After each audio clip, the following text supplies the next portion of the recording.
I, 35F, met my husband R, 35M, about 12 years ago. He was a junior engineer at the time, but he was perceptive, considerate, funny, and just overall my ideal guy. The only thing I didn't like was the way he and his brother P, now 38M, interacted.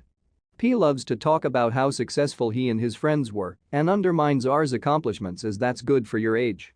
R overlooks it because he wants to be supportive of his brother. At the time I wanted to say something about P's arrogance, since not only was I not impressed by his income, it's not a secret that P is noticeably uglier, inside and out, than his younger brother. I didn't because R preferred I let it be. P continues to do this for the next 12 years. I've tried hinting that we're all doing well and this is an awkward topic, but P brushed it off with patronizing sayings like you'll get there. Fast forward to now, we're all married with children. 2 weeks ago, P, wife and son dropped by for a visit since P was on a business trip. Within a couple hours, P starts bragging about his recent raise. He's finally broken $100,000 per year and his wife will be going for a promotion that will land her around $100,000 per year. R was just as supportive as he usually is, but then P goes, "You'll get there eventually." Our son, who was playing nearby with P's son, stopped and asked if that's a lot. P's son said yeah, duh, and I said no. P then laughed and told me not to set too high of an expectation for my children, so, and this is where I might have been the idiot, I laughed and said, if you must know, $100,000 is what we paid in taxes last year. P and his wife went silent and R tried to change the subject. Then P suggested that we should get a new accountant because that's way too much for taxes. I lost my patience and asked him how much he thought our job titles should pay in taxes, or if he was still under the impression that his little brother is an entry-level engineer. Admittedly, it was not my best moment, but I really disliked him for trying to put down my husband in front of my son. After they left, I got a text from P about how I owe him an apology for embarrassing him in front of his son. I told him I will not, but I'm happy to never speak of income again if he will stop bringing it up in front of my son. R agrees with me, but asks as a favor to let P talk in the future, as long as it's not in front of the kids. He says his brother has some self-esteem issues, and if it makes P feel better to pretend he's more successful than R is okay with it. I really don't see the need to keep babysitting an almost 40-year-old man's ego, and frankly, I don't want him anywhere near my son, but as I don't have a sibling with a self-esteem issue, I don't know if I'm overreacting. Am I the idiot? Not the idiot. You are super patient 12 years. I wouldn't have lasted one. To be honest, it was tempting to go off on him earlier, especially after his toast at our wedding, which made my dad almost throw him out. The only reason I didn't was because my husband made it funny later and we ended up laughing it off. Wait, P did his patronizing crap at your wedding? You might need to tell your husband point blank his relationship with his brother is incredibly unhealthy, it's toxic, they are teaching their sons to continue this dynamic as cousins. It started as an okay toast, but got condescending and ended with a not bad for a bachelor's degree, right? Bill has a PhD, my dad got pissed because 1 rude, and 2 he doesn't like PhDs.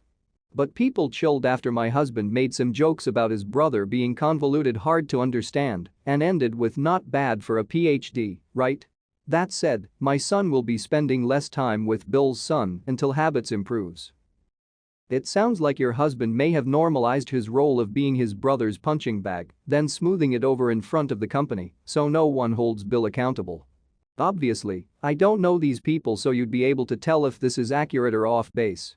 Your husband might need to be reminded that everyone gets insecure or jealous. But most people learn healthy ways of processing, not taking cheap shots during a wedding speech or raising your son to look down on his poor, as Bill assumed you were, cousins. Not the idiot at all. It sounds like Bill is getting worse over time, and that's probably because no one shut down his behavior before. Better late than never. You shut that crap down. Don't apologize, and if he doesn't see the problems with his behavior, tell him not to worry. He'll get there eventually. I'm definitely borrowing your line if this doesn't calm down.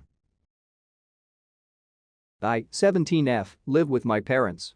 I have an older sister, 29F, that they had when they were super young. Like I think my mom was 19 and my dad was 18. They did not do a great job with her, and she has a lot of problems. She is chronically unemployed and she is a thief. She has 2 kids that are okay. They live with us as well because her boyfriend didn't want them around. I like the kids, but they are spoiled little brats my parents dote on to make up for being crap parents to their mom. My parents won't let me put a lock on my door because it is their house and they don't want that. No problem. I talked to the kids and explained about what would happen if they came into my room without permission. We have an understanding. Well, my sister broke up with her boyfriend and she needed a place to stay. I begged my parents not to let her stay with us. They declined. So I begged again for a lock for my door. No dice. I have to go to school so I can't guard my stuff at all times. When I came home on Friday I found my car absolutely trashed and the side of it destroyed. My sister had gone into my room, found my spare key and taken my car. Then lost control on the ice after a day of eating crap and tossing fast food wrappers everywhere. She sideswiped a tree. When I saw my car I was livid. I told my parents that I expected her to pay to fix it. They said she didn't have any money. So I said that I would call my grandparents. They helped me get the car and insurance. After talking with my grandfather I came back to talk to my parents. I said that the insurance would cover fixing or replacing my car depending on the damage. But that I would have to file a police report. And that my sister would probably be charged for stealing my car. They begged me to tell insurance that she had permission. I said nope. So rather than go through insurance they are replacing my car. But they are using money that they had set aside to take me and my nieces to Orlando next summer for my graduation. It's fine. I can do without seeing Disney World again. But my parents, sister, and nieces are upset with me and saying that I'm an idiot for denying my nieces the opportunity to go on a vacation that they have never had. I just asked them if a lock for my door would have been cheaper. Am I the idiot? Update. Hey. I just got home from school. There is a deadbolt on my bedroom door. And my mom gave me a key. She says that she is keeping the other one for emergencies. I agreed as long as it was only for emergencies.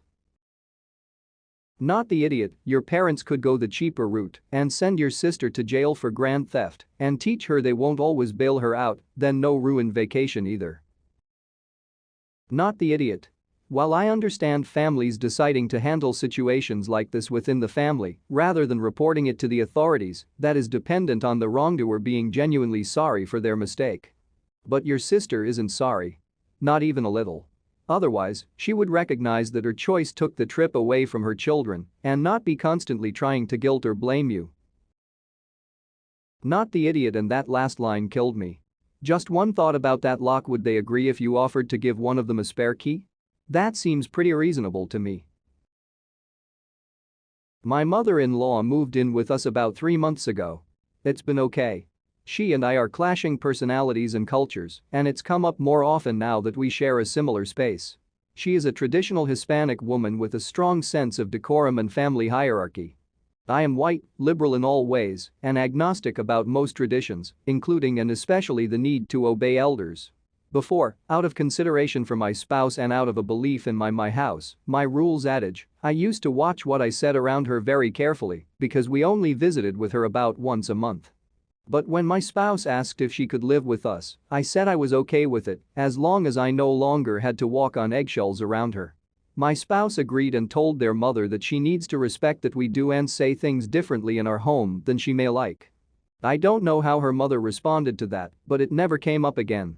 Last week, my 10-year-old and I were chatting while having breakfast while she was in the kitchen. We were goofing around and making bodily function sounds to each other. We are very mature, I know. But when I said, "I fart in your general direction," and made a loud raspberry sound at her, she was giggling like crazy. My mother-in-law slammed down her coffee mug and said, in Spanish, "Don't you dare teach my granddaughter to be so disrespectful. I will not allow this kind of vulgarity in my home any longer." And I said, in English, "I can understand Spanish but can't speak it well. This is my home. You don't get a say in how I interact with my kids or how any of us speak or act." She stormed away and now isn't speaking to me. My spouse says I'm the idiot because I embarrassed her in front of our daughter and because I expected her to accept too much, too quickly. They also say that I am being a little culturally insensitive and that I need to respect that Abuela will be deeply offended by how I spoke to her, so I need to apologize. But I think it was important for her to see that I will stand up for our interactions myself and also to stick to what we originally agreed on, that I won't be policed in my own home. Not the idiot. You're a legend for teaching your daughter about Monty Python. Not the idiot. I don't think you're the idiot because the mill is overstepping here, big time. Maybe you could have handled it better if you spoke to her alone, but I don't think you behaved unreasonably at all given the circumstances. I agree with you, but at the same time, if I'm letting someone live in my home rent-free and they try saying that I can't do something in their house, they can go right off.